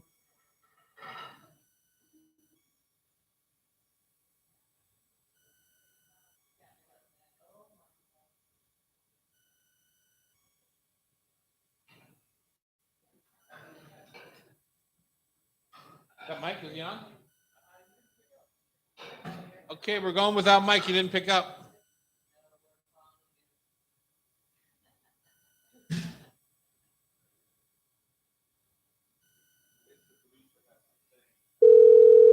Oh, he's saying call the shop phone.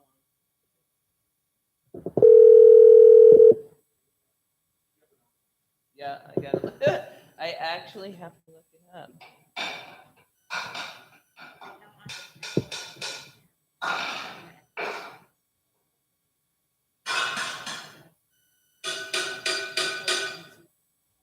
Yeah.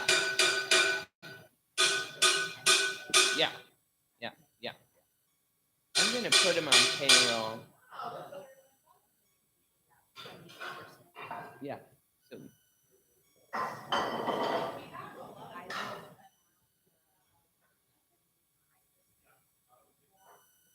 Oh.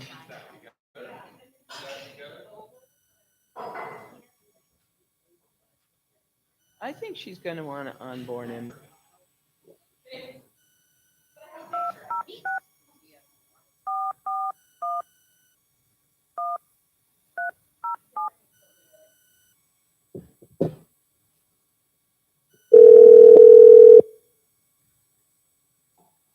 This is so much bigger than I was. Good morning, Pike and Western. Hey, Mike, Tom. Hey, Tom, how are you? Well, I have to be with your wife, so I'm fantastic. Hi, yeah, no, I Mike. know. I know what you're dealing with, Tom. Yeah, I bet you do. But Jackie's here to assist and keep Tom from being crabby. Get you for being Yeah. crabby? Hi, Me. Mike. Hi, Jack. How are you? I'm good. I'm good. I can hear myself talk. Is it reverberating in your ears? Yeah. Yeah. All right. Is there anything you can do about that, Sean? He's getting an echo in his ear. There's nothing much you can do about that, right? Let's turn the speakers down, see if that helps him. Talk again, Mike. Now I can't hear him. Let's see. Oh, there he is. Here, I'm here. Okay. That sounds better. Is Okay. that better? Good. Better. So Pam's going to need a headphone then if we're going to. You are in. Sorry.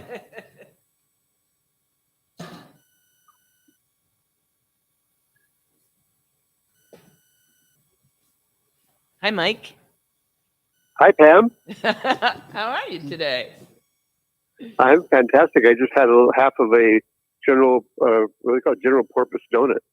Mm, Oh. nice. It's more breakfast than I Mariella got. brought them in honor of National Donut Day. Oh. We should be eating some donuts, I think. Damn it. You've got some of the best. You got mochi donuts. Come on. I Yeah. know. There's one in my future today. Yeah, one's plenty, man. Those things are rich. Yeah, they are. Okay, everybody Ready, is. set? Yeah, Let me know when you're ready. we're ready. Welcome back to the Hot Stove Society Show on Cairo Radio. It's Tom Douglas. And Jackie Cross. Sitting- Happy to be here. Thank you. Yep. And so do you think we should sink Terry's boat? Do you want to keep the gig? No, I just want to fly over and join them. Can Oh. we just go? Terry's still on the rivers of France, cooking away and visiting markets. I don't think he's cooking. I think he's visiting markets. I think somebody else does the cooking. Cooking part? Let's talk rosés. Pamela, this was on your list of things to do. Tell me about your intention here and the guy that's on the phone. My mission is to spread the word about what Noble Wine's rosé can be. I think for a while they had a bad rap as just being pool party stuff, but there's a lot of wonderful winemakers working with fantastic grape varieties, and nobody knows that better than my adorable husband, Michael Tier at Pike and Western. Yay. Yay. Hi, Mike. Hi, Tom. This is I'm calling from the sunny Pike Place Market. Is it really? It's always sunny in the Pike Place Oh, Market. I see. You know, what sort you're of like that show. It's always sunny in saying. Philadelphia? Yeah, exactly. That's why we have rosé all the time. We have rosé year round now because it's always sunny down here. It's always sunny in the Pike That's Place Market. perfect. What So- should we be drinking? Well, you know, everybody gets excited for the new vintage every year, which is a beautiful thing because it's good for business. And this year, as you might imagine, things are coming in a little more leisurely than they normally do. But we are starting to see a pretty good flow of rosés from both local and European and probably South American. But there's a lot still to come. So if you don't find your favorite right away, be patient. It'll probably show up in the next month or so. Last year, it was about September when they all showed up because of all the shipping issues. I'm just finishing up one that came in November. Yeah. Wow, that's But crazy. But the good news, that brings up a perfect point, is some of the better quality rosés from 2020 are drinking better now than they did when they first came in, because they do get better for about a year or so. And we drink them all so quick sometimes that we're missing out on what they can really be. So I encourage people to buy a little extra and drink it through the fall and winter too. Not just during our sunny summer months. Yeah, at the rate that the weather's going right now, you do just need to drink them anytime because You're right. we might right. not see the sun again. Because if you pour a glass of rosé, it will become sunnier. Oh, Right. Well, Good. Pamela, Philosophically you're a speaking. I think longtime wine merchant in your past history. Do you have a favorite grape varietal that you like made into a rosé? So a rosé, basically, correct me if I'm wrong, all of you wine heads, is just a grape that has been crushed, but it's been left on the skin for a short time to leach some color into it, but not as much as a red wine would be. Is that true? go for it, Correct. Mike. Very, very short time generally. Yeah. It's not there's a whole category now called skin contact wines, which are white wines left on the skin for a long time. Mm-hmm. The rosés are red grapes, and they get sometimes as little as 2 to 3 hours. Sometimes it'd be an overnight cold soak, depending on the grape variety. But they're not looking to extract any tannins from the skins of the grape, just a little color.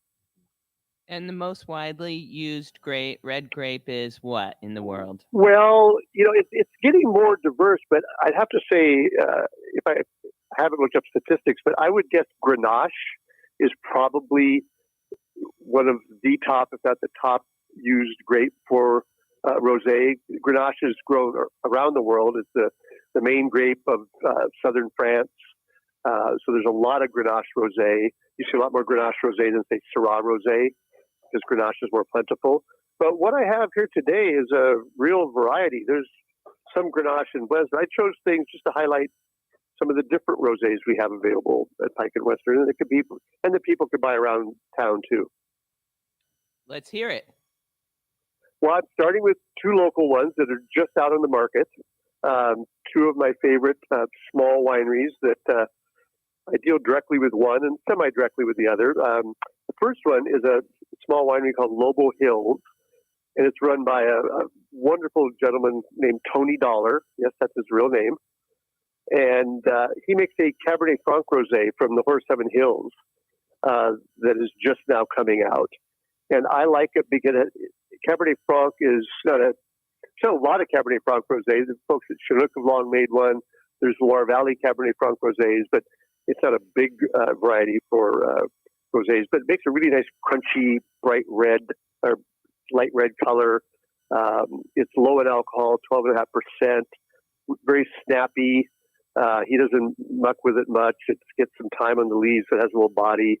But Tony does a wonderful job with whites too, which I always appreciate because they're always on the lookout for good Washington white. So, and he keeps his prices reasonable. His 2021 Cabernet Franc Rosé goes for $16.50 a bottle, and I highly recommend it. Perfectly reasonable, yeah. Yeah. Yeah, and then the other one comes from a winery I've worked closely with for many years, and we probably talked about on this show, Syncline Winery, down in the Columbia Gorge. And they make a little more, quote, serious rosé. I think they've been refining their style. And Pamela actually drank this 2021 Syncline, which is a blend of Carignan and Mourvèdre, which are classic Provençal grape varieties, and also grape varieties used in the production of one of the more famous rosés in the world, Bandol Rosé. And this 2021 Syncline really reminded me of a Bandol Rosé. It had a little more texture, a little less acidity, but beautiful fruit, and still only 12.7 alcohol. I always look for slightly lighter alcohol in rosés because you want to drink them and have a couple glasses. And I think they've done a great job. That goes for $29 a bottle, and so it's a little more premium price. So they only made about 500 cases of it. So it's out there now, but if you wait till later in the summer, you won't find it anywhere. Mike, you know how I de-alcohol my rosé wine. I pour it over a big glass of ice. Big glass of ice. Yeah. Well, and some wines you need to do that too, but it's nice when they start out reasonably low in alcohol, I think. And then the wines tend to taste a little fresher too. That would lead me to the next one, which is a longtime favorite of mine from Italy. And most people don't think of Italian rosés, but we have good success with them. And it's from the Veneto region, which is famous for Soave and Valpolicella, and a lighter red called Bardolino. This is a Bardolino rosé from a producer called Cavalchina, and their official name for it is a Chiaretto, which is a classic Italian name for a lightly pressed red wine. But it's a rosé, very fresh, has a very easy drinking quality. There's something about this wine that I've always just appreciated how easy it is to drink. They use native Italian varieties that most of us don't know, mostly Corvina, which is their main red grape. They give it a little skin contact overnight, ferment everything together, and they don't let the wine go through the second fermentation called malolactic to keep it crisp. So it's really bright and fresh. As I say, it's 12.5 alcohol, and that sells for $19 a bottle. Perfect when you're having a little spring pasta. That's all we have time for today, Mike. All those three wines you mentioned are available at your shop? Yeah, at my shop, and you should be able to find them at, I would suggest some of the better independent grocery stores in the area would be your best bet for them. Cool. Jackie, before we run out of here, do you have you deal with a lot of the locals over there in Prosser? Do you have a favorite rosé? Yeah, I was just going to give a little shout out to my friend Jessica Munell, who has a winery called Watoma Springs in downtown Prosser.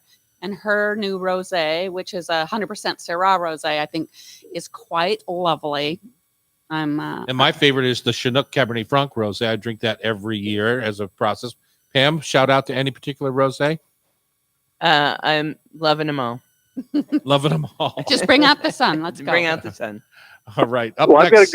I've got a quick. Okay, never mind. I'm sorry, Mike. We got to run on the clock here. Okay, sounds good. Up next, Kevin Morse is here. He's the co-founder of Cairnspring Mills. He's going to join us on Cairo Radio. It's the Hot Stove Society Show, 97.3 FM. Woo! Yay! I'm Jackie. Hi, Jackie. Kevin, nice to meet you. Kevin, I'm Tom. Meet you. I brought you a little swag. This is Ooh. really. I'm so excited. I've used so much of your flour, Emma. Hey, I didn't bring anything for the Little Woody shoot. You want me here? Okay. I just realized that. Water or coffee or anything? Oh, well, I've got a glass right here. Oh, Pam. okay. Thanks. Okay. Yeah, Annie's got to stop melting for me. Jeff, you know, we've actually done business before. Where's that? Chris used to buy a pig from me every year when I was still farming. Oh, really? Yeah, one of our Berkshire Duroc classes. And so I would come down here once a year after harvest, and mostly he had it here at the Palace Kitchen. Nice. So yeah, it's been a full circle now. That is a long time ago. Poor Palace is sitting there empty 2.5 years after COVID. Thanks. Makes many people sad. I know. It's been a wild ride for the past 2.5 years. And you're part of our community now. Yeah.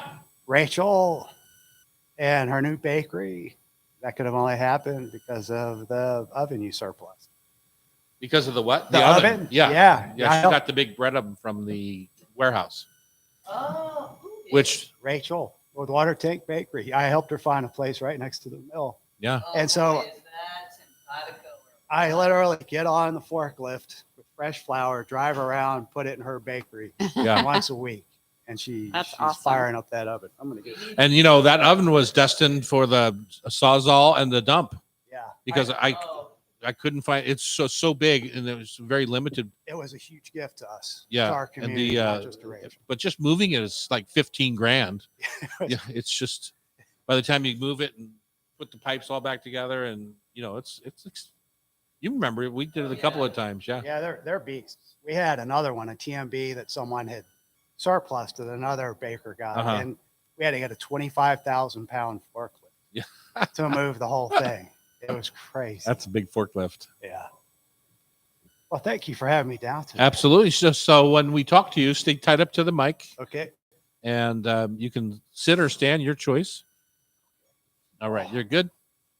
How's that? All right. So we have two segments. Okay. So one, I would like to kind of talk about Cairn Springs and blah blah blah, and how this all got started, your background a little bit, and then the Sure. next one, Jackie's a bread baker.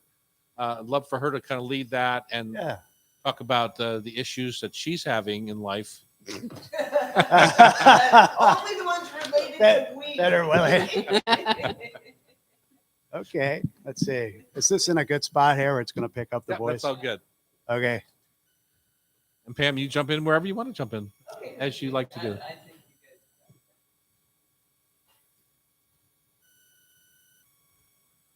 guys. And we think Geraldine's probably watching. Hi, Geraldine. Hi, Geraldine. Geraldine is baking at home. I talked to her on the way here today, and she has Nice. 2 of our team there, and she's giving them baking lessons. Oh, that's great. Yeah. She's the one to learn from, that's for sure. She is. So passionate. Incredibly, she's been a huge part of this business Yeah. and our success. So are these? Those are what they're going to make at the class next week with Geraldine, those recipes.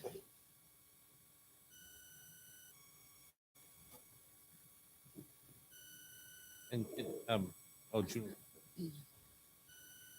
And it's a lunch class, right? It's a morning baking workshop. Morning baking. Fun. Because we have great flour to work with. Local Oh, flour. great. Nobody's really. If you can find it, you guys must just be killing it right now. Ever since the pandemic, we've been running Oh, really? 7 days a week. Yeah. Because they, And I they so only we're- had a So couple it's killing you. varieties at PCC. I didn't have any gray Oh, hair. so by the- Yeah. Oh, good. It's been good for us and good for Yeah. the community. It's definitely pushing us to our limits. Stop. Don't give away any more. It's all good radio. Oh, okay. Yeah. We're back in the kitchen here at the Hot Stove Society in downtown Seattle, 4th and Virginia. Come visit us sometime. We got fascinating guests, wonderful host, including Jackie Cross here today. Great to be here. Sitting in for Mr. Road to Road, the chef in the chapeau. I'm Tom Douglas. Kevin Morse has joined us. He's co-founder of Cairnspring Mills, and he's going to join us for a couple of segments because there's so much to talk about when it comes to flour. First of all, where can people find your flour? Because every time I look for it, it's out of stock. Well, you can find our flour in most of the independent markets here Yeah. in Seattle, Met Market, Town and Country, PCC. PCC, others, and then you can Sean go to our just said website. Met Market has a great display right now Oh, of good. varieties. Yeah. So And It's our got a web- distinctive like white with blue stripe packaging It is. bag. Yeah. It is. And you can also buy it direct from us online. You can Awesome. order Oh, to that's have it mailed or just drive by and pick it up on a Saturday. oh yeah, we road trip. Yeah. Road trip. Perfect. I'd love Yeah. to. Jackie has, like many people during the lockdown, kind of had the opportunity to kind of have some time to bake bread, which a lot of people Right. found themselves with time on their Took up hands. the whole, went down the sourdough rabbit hole, and Mhm. it's hard to come up from again. It can be It's addictive. frustrating. Well, it's As- a But wonderful fun, craft but to so fun. learn too. As the guy who does the dishes in the house, the whole sourdough crusting thing on the jar, the starter jar, that makes me crazy. It's really hard to wash. I know it is. It's like I- cement on there. There's no such thing as a neat starter. I know. Okay, Kevin. So tell us about how you got started down this road to Karen Springs. Though, tell us your background here. Sure, I'll try to make it brief. It hasn't been a straight line, Chef. Yeah. Um, Well, you just told me you were selling me pigs, and I didn't even realize it. I've spent the past 35 years doing everything from farming. I used to we had one of the first pasture pork operations in the state. I worked for the Nature Conservancy for a decade as the working lands director, trying to find ways to align conservation and food production. And I'll save a lot of the other details, but what I discovered over 35 years is all the things that I cared about and that were important to our community and our place here, like clean food, clean water, viable agriculture, vibrant economies. A lot of the things that we're struggling with were driven by some of the outcomes of our industrial food system. And so I wanted to create a new model in the Skagit that would actually enhance our environment, make our community more prosperous, healthy, and resilient. And so that was my intention and inspiration for starting the mill. And in the side note of that is it preserves farmland. The beautiful Yeah. part of what we love about the Skagit, instead of having housing developments on it, it preserves farmland. That's right. I mean, the best way to preserve farmland, well, easements are one. The other is keeping the farmers economically viable, Mhm. and that's a core component of our mill. Pam's been doing a lot of work on that herself. With Washington Farmland Trust. What a great organization. Thank you. They- We're pretty proud of it. They are a great organization. I worked with them extensively in my previous good. life too. Yeah, the whole community in the Skagit. I don't know. I find it interesting, Chef, that a lot of people don't even know about the Skagit, even though we're 60 miles north of Seattle. We're like the most bountiful, diverse farming system in the country that nobody's ever heard about. Well, they know from the tulips. Yes. Essentially is what they know about the Skagit, but they don't even think about wheat and the things that you're doing They now. don't. Yeah. Well, the bread lab up there with Steve Jones sort of put the whole flour and wheat and stuff like that sort of on the map and stuff and brought attention to it a little bit. So I think more people know now about it through him. And now with organizations or farms like yours that are actually direct consumers. Awesome. Well, and that's a great lead into how we started. Mhm. When I talk about how we started, the best analogy I can think of is an old-fashioned barn raising. The whole community, this wasn't my idea. I was lucky to be the steward and the entrepreneur that was able to start this, but we had partners like the Bread Lab that were thought leaders in showing that serendipitous, you're talking about wine grapes, wheat has terroir. Yeah. There's different varieties of wheat that can be grown in different places. I've tasted wheat that has like Christmas spice taste or honey taste. Yeah.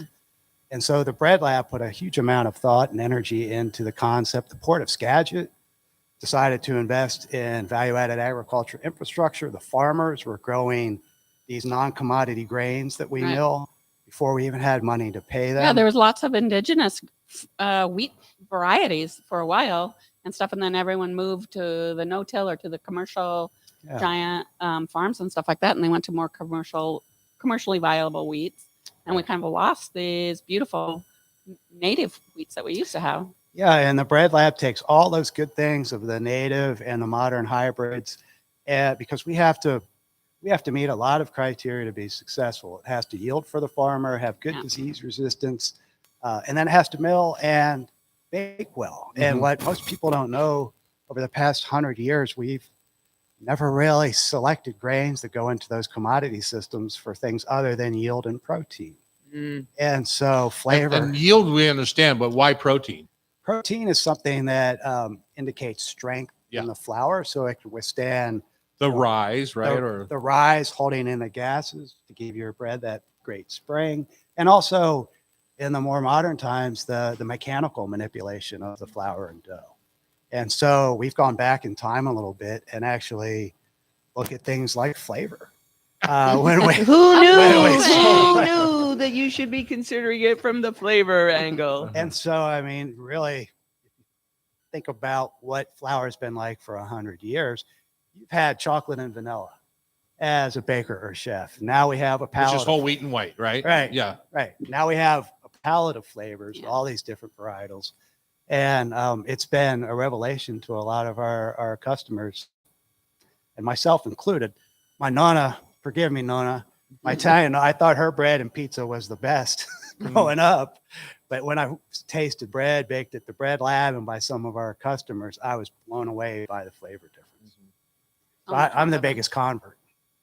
Would, That's awesome. does each farmer or wheat grower concentrate on one variety, or are they blending? We contract, so a couple ways we're different from the big mills and how we've evolved.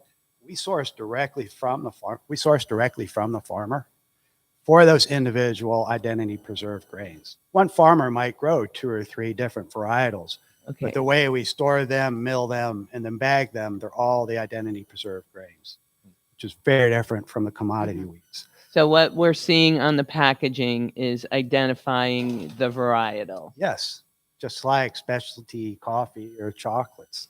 I can tell you which farmers grew the flour in that bag and trace that from the granary all the way through the mill into the bag.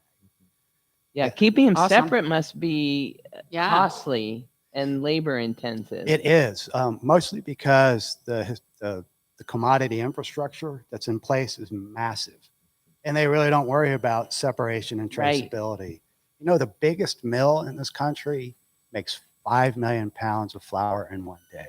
Whoa. That's the scale. One of the things we've discovered, myself included, is not many people really know how flour is made. Not everybody has thought about where the grains come from. Right. And those grains that are made and used to produce industrial flour, those systems focus on the cheapest grain possible, low margin, and high output. Okay, so they're buying and trading grain from all over the world: India, China, Kazakhstan, Kansas, Ukraine. Canada, Okay. Ukraine. Look Yeah. what's happening now that Yeah.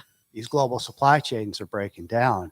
And so there's no traceability. You don't necessarily know how that wheat was grown, what kind of conditions the farmer was in, or what's on the wheat. So we're offering a cleaner, traceable, fresh milled flour that has flavor. Is freshness a criteria in flour? Like on these global conglomerates, you would think that wheat might be 2 or 3 years old before it gets ground into flour be. The as it makes its way around the world. That's right. I mean, the grain can be old, and then after it's milled, the modern milling process to give us the white flour extracts parts of the wheat berry, the bran and the germ, which actually contain all the flavor and natural nutrition. Mhm. That's why we have enriched flour today, because when they first started making it 100 years ago, people got sick because they weren't getting the nutrients they needed. And it was about 40 or 50% of their caloric intake. So that white flour can sit in a silo or a bag for 2 years. The baking quality of fresh flour is exponentially better than that old flour. Plus, when we're stone milling, we've harness the old craft of stone milling in a modern system. We're intentionally milling the germ, which is all the fats and oils and flavor are, and the bran where the fibers and mineral into the flour. That's where the flavor comes from. Interesting. Let's go back to Ukraine for a second. You know, I'm just devastated every day when I watch the news. I can't, still 100 days later, can't take my eyes off of it. What is that going to do to the food system? And we already know what the whole Russian gas thing is doing to prices of gas, which is also going to affect, you know, the food system. But Ukraine was a huge supplier for a lot of countries for flour. It's a tragedy. Yeah. Now it's just the farmers can't farm it. They can't harvest it, they can't mill it, and they can't ship it if they can. No, and many of the, including ours, but many of the poorer countries in the world are going to suffer because they're relying on that Ukrainian and Russian. Like Ethiopia, I think, flour. it's like 80% Ukrainian wheat. I mean, that's a huge hit. The other thing that's happening is a lot of the fertilizer comes out of Ukraine and Russia. And so our input costs have almost doubled this spring. So you're going to see a rise in costs of flour and you're going to see shortages, unfortunately. We're lucky in that we have a local supply chain and we don't rely on imported wheat. So again, it makes us more resilient. We are going to have, you're going to see higher costs, but we're only going to raise our costs to meet the increased cost of the farmer. So you will see some disruption. Right, exactly. So when we come back, we're going to explore along with Jackie her bread journey. But you know, if you want to, while you're listening, if you can, pull up the Cairnspring website, and you'll see all the different types of flour. And we're going to discuss a little bit about that when we come back, and maybe talk about. Have you taken up making bread yet yourself? Oh, yeah. Oh, yeah. Okay, good. We're going to talk yeah. about the successes and failures of becoming a new bread chef, because I know my team over at the Dahlia Bakery that makes bread, it's a craft. It is. They work on it and they think about it when they're sleeping. It's also Geraldine Brousseau is going to, we're going to tell you about the class that she's doing about bread right here at the Hot Stove. When we come back on Cairo, it's the Hot Stove Society Show, 97.3 FM. Yay. How we doing? I The, think that's, I mean, you just go to the store and you buy a bag of wheat. You know, and the whole backstory of it, how it grows, how to do it. I mean, I'd love to just run through a little bit of like, when you plant it, how long does it take? And, you know, Sure. I'll just a quick little recap of sort of the process of it. Absolutely. Yeah, the history of flour milling, it fascinated me. I had no idea. We used to have 24,000 mills in this country. Now we have 166. It's like oil refinery, same thing. Yeah. It's exactly the same thing, including how they handle the products. So, yeah, that's extracted all the value. It's put the farmers in a commodity system where it's basically a race to the bottom. They can't, are we being recorded? Well, we are being recorded. Yeah, we're on YouTube. So. Okay. Well, I'll just say this. The only people making money on the commodity grains are the people that ADM and who else? Yeah. Or one of the tragedies in this country is so much of the farmland's being bought up right now, mostly by hedge funds, and it's a tax write-off for them. They're not even doing it for. So all the stuff that Bill Gates is buying and stuff, he's the largest farm acreage holder, I believe, in the It's country. a great tax shelter. It's also, I mean, but I thought he was doing it more. Yeah. He could be. I mean, one of the important things that he is doing is preserving that farmland so it can still be farmed. Yeah. But we're in a real crisis in this country and farm country. And I don't want to get too dark and deep, but our family farmers have a higher suicide rate than our veterans. That's how hard it is in farm country right now. So one of my motivations is to help lift my friends and family and neighbors out of the commodity system, so they can have they can be viable now and into the future for us and our grandkids. It's much more satisfying if you're growing a product to end up in this than it is to end up in your gold medal bag. Yeah. This is prideful. Yeah. The farmers have been a huge part of, they educated me on grains. When we had the ribbon cutting at the mill, I even had a farmer break down crying because he was so happy about the investment in the community. Cute. It's sort of cute. I don't mean intimately. But. All right, here it is. Ready? Yep. We're back. It's the Hot Stove Society show from the beautiful Hot Stove Society kitchens and studio here in downtown Seattle. Jackie Cross is sitting in for Chef in the Chapeau today. Thank you for having me. You've been enjoying it so far? It's delightful. This segment should be right up your I alley know. because I'm so excited like about many this. of the COVID bakers out there, you kind of really dove head into making your own bread. And the Karen Springs, at the time, how long have you been in the marketplace? We've been in production 5 years now. 5 years. So it was a pretty new Yeah. thing to try and find out there.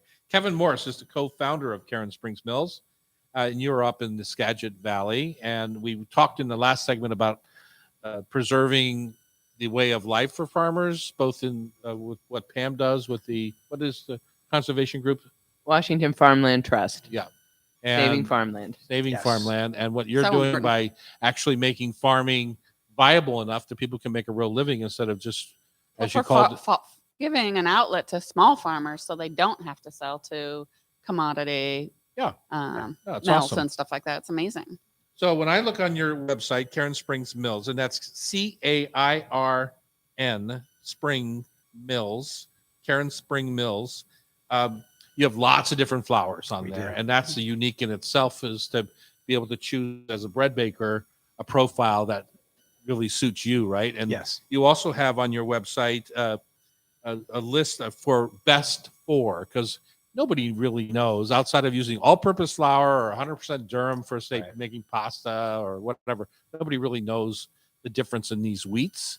Correct. But because everyone's got a different gluten quality and protein quality and all And that. So flavor. I Yeah. love how useful your website is to determine what flour would work best for what project you're working on. Biscuits or pies or pizza or bread dough. Jackie, what have you found in your experimentation over the last few years that works best for you? Nothing yet, and I'm still working. Oh no! Oh no! We need to Yes, have you I was- up to bake at the mill. I was gifted some starter right at the beginning of the pandemic and stuff, so it takes over your world. Mm-hmm. I was saying, telling Pam, you feel guilty every day when you look in the refrigerator and it's sitting there taunting you, like, take me out and do something. I, started out with basic, just buying commodity wheat and stuff. And then started doing a dive into like better wheats and higher protein wheats and trying to learn like what the difference was there and what kind of difference it made to your bread. I read a lot of blogs, and I just experiment around. So it's different all the time. I have not found one true recipe that, is the be all end all. And every once in a while I use yeast because it's so easy. Absolutely. It's a wonderful journey. I took is up amazing. baking as we started the Mhm. mill, and there's so much to learn. So much to learn. And then you're also having to deal with, like your bakers and chefs here, Mother Nature, Yeah. humidity, temperature, bacteria in the room, Yeah, it can just anything absorb that all could get that, into yeah. your dough and starter. Yeah. And it's a fascinating craft. to And immerse yourself in. even if I do repeat the recipe like 2 or 3 times, it's different each time. It can be, yeah. And doing the same thing. Well, Just about hydration is, I think, probably the biggest hydration, issues. Yeah.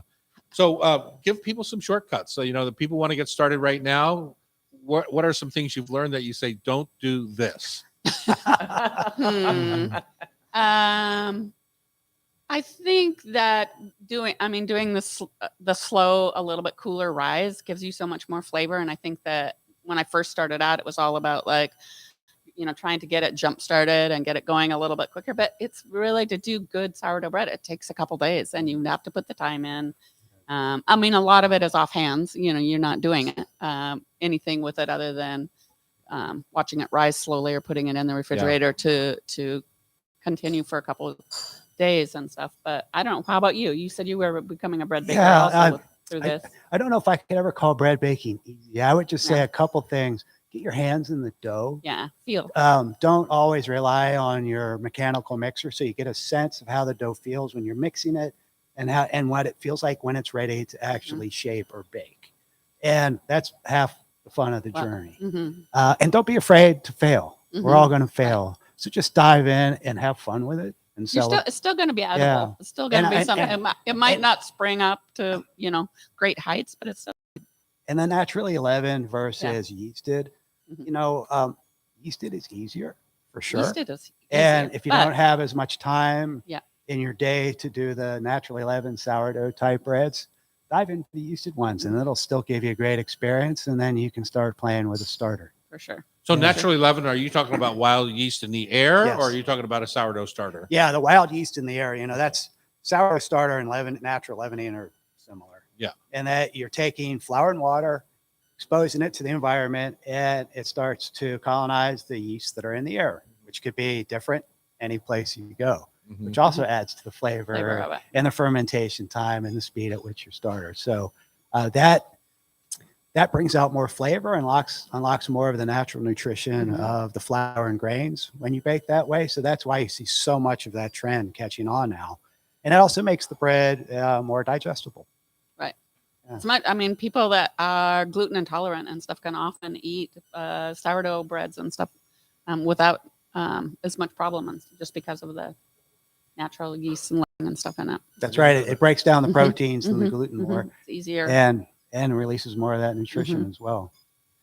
So you say on your website for bread, it's the you would suggest the organic Skagit 1109 or the Sequoia all-purpose flour. So Yeah. what's going on there? Yeah, those are since we specialize in these individual identities or flours, and we've categorized them into the categories that people are used to: bread flour, all-purpose flour, pastry flour. So that And the our basic difference is gluten content. bread flour, higher protein, Higher stronger. protein, yeah. All-purpose flour, a little bit lower protein. Those are both mostly made with hard wheats, hard red spring or hard red winter. And then pastry flour is usually made from a soft wheat. And so lower protein. All So milled to the same for the most part. For the most part, we stone mill all of ours to a European style spec of, it's called a type 85, Mhm. which is an indication of the natural nutrition and mineral content in the flour. So those are something similar. We wanted to make something that was similar to what people were used to, but had more natural flavor and nutrition. And we've also gone to great lengths on the website to have recipes for each flour so the customer can have a positive experience when they're just getting started. So can you explain to me a stupid question? Sure. All right, Oh boy. answer. You have in front of me Trailblazer bread flour, Trailblaze bread flour, but you don't have it under your flour for making bread on the website. Well, I don't know what happened. Maybe that's for I'll have to talk to my guys, but that's our best-selling flour. Yeah, that's the one I It's- see the most around is the Trailblazer for sure. It's a higher protein, stronger Mhm. flour made from hard red spring wheat that really has a great fermentation tolerance and makes great country loaves and rustic breads. So on something like that on the Trailblazer, is that a blend of a couple of hard wheats or is it one specific? Traditionally, it's just been one specific. Uh-huh. Last year, we had droughts, historic droughts and heat. And so we had some lower yields. And so this year we've taken Yokora Rojo and another hard red spring wheat we call Skagit Red and blended them to make our Trailblazer Select. But they're all hard red spring wheats grown by farmers we know. So Interesting. yeah, don't be intimidated by the names and the differences. I think we've tried to provide a roadmap on the website for how to use. I mean, it's really, I find it very helpful. What's like just a year in a wheat field? Like, Yeah. I mean, Okay. they kind of run through real quickly. Just real quick. Wheat is planted 2 times of the year, Two times winter a and year. spring. So Mhm. that's how you get your hard red winter wheats and soft winter wheats in the spring. And they're all harvested in roughly between July and August. So the spring wheats tend to have higher protein content. The winter wheats tend to have better yields, but lower protein. And that's what your all-purpose flours mostly come make. from the winter one. Yeah. Uh-huh. Yeah. And once you once you got it in the field, you take it right to your mill or Yeah, the farmers combine it. They either bring it straight to their farm or to a granary we work with locally that stores, cleans, and brings the grain to the mill. Cool. Kevin, thank you so much, co-founder of Cairnspring Mills. Just as I mentioned here, Geraldine Brousseau is doing a class here on these very flowers. She's helped develop some of the flowers themselves. June 11th, there's, I think you said 6 spots 6 left. spots Hurry up. left. Sign up today. All right. Just go to the Hot Stove website. But thank you again for the work that you're doing. We appreciate it as humans. yeah. Thank you for having Yeah. me here. All right. Jeff. Thank you. Pleasure. Thank you for all you do as well. Well, that's it for today. You're listening to us on Cairo Radio 97.3 FM. The show is produced by Pamela Hinckley, Sean McFadden, and our editor is Sean, don't call me Del Torre. And remember, if you miss any episode, just go to Cairo Radio or go to any place that does your podcast service, something like that. Also, remember, if you miss any episode of our Hot Stove Society show in Cairo, you can listen via podcast. Just subscribe with your favorite podcast app. Thanks for listening. That's Yay. All right. Thank you. That Congrats. was awesome. Thank you Thank guys. you. Pleasure. Thanks for having me down. So Burlington